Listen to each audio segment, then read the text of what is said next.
Raporti mes Selinës dhe Mirit vijon të mbetet në qendër të debatit publik duke nxitur interpretime të ndryshme edhe mes opinionistëve në studio.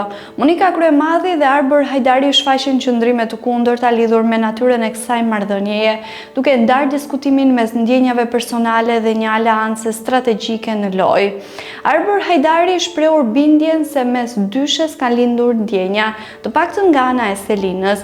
Sipas tij është e kuptueshme që një vajzë e re të krijojë ndjenja, por e konsideron të papranueshme që kjo të ndodh nga ana e Mirit, duke qenë se ai, sipas dijenisë së tij, është i martuar.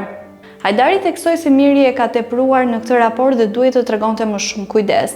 Ai shtoi se marrëdhënia mund të ketë nisur si aleancë loje, por me kalimin e kohës ka marrë tjetër drejtim, pasi Selina ka gjetur përkraje dhe mbështetje tek Miri. Sipas tij, letra e përfolur ishte e qartë dhe nuk mund të keqkuptohej.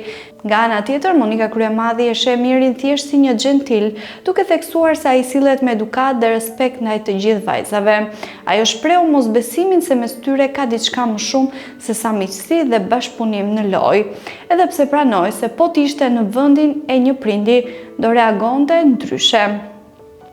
Kryemadhi këmbguli se nuk e beson ekzistencën e një lidhjeje romantike dhe sugjeroi që e vërteta të sqarohet drejt për drejt nga vetë Miri.